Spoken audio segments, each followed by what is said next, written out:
Imagine a world where your old t-shirt could help build a bridge, where urban excess becomes a currency for rural development, where human dignity is present and everyone gets their own opportunity.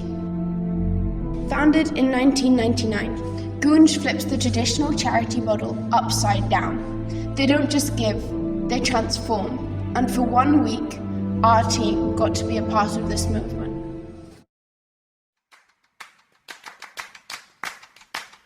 First, urban surplus is collected from cities. These materials then go to processing centres where they're sorted and prepared. Damaged items head to production centres for upcycling into new products.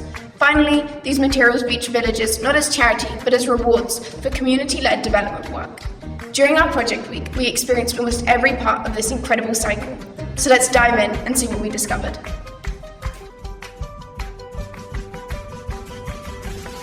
On our first day, we split into 3 groups and headed to different collection camps around Mumbai. Here, we sorted through mountains of contributed items, from clothes to household goods, pre-sorting every piece of and loading tons of materials into trucks. This is where it all begins, where urban excess starts a journey toward creating rural impact. And let me tell you, sorting through hundreds of items in the Mumbai heat is not an easy task, but knowing where these materials will eventually go made every moment worthwhile.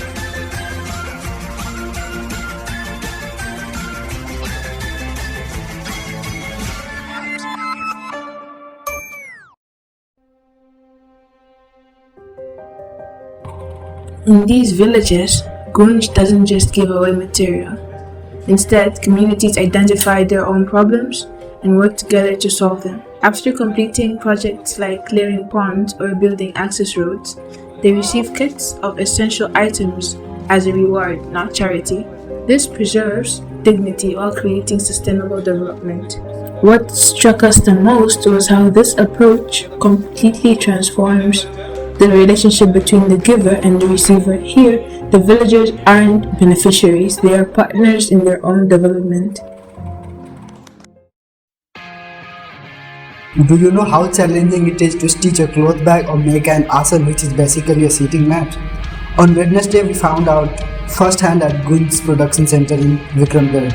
Here, damaged clothes get a second life. We sorted fabrics, bundled materials, and attempted to stitch items ourselves. I've never broken so many needles in one day. These production centers create beautiful practical items, providing employment and ensuring nothing goes to waste. My mom also keeps telling me that you should learn how to fold clothes, and I did right before coming to Nyuki, and now I see why it's useful. Our final stop was the heart of the entire operation, Goonj's Center of Circularity. Here, all the urban surplus comes together and is channeled through various carefully designed kits to rural communities. We assembled family kits, school kits, and dignity kits for women. Picking up an empty bag and filling it with items you know someone needs gave our work meaning, even when the tasks were repetitive and physically demanding. What makes Goonj special isn't just what they do, but how they do it. Every item is handled with respect. Every kit is created with thought and care. Because these aren't just donations, they're tools for transformation. Project Goonj taught us that real change doesn't come from handouts. It comes from recognizing the potential in both people and materials that others might overlook. 2 simple words: human dignity. That's what Goonj's entire model is built on. In just 1 week, we saw how urban excess becomes rural opportunity, how waste becomes wealth, and how giving can happen with respect rather than pity.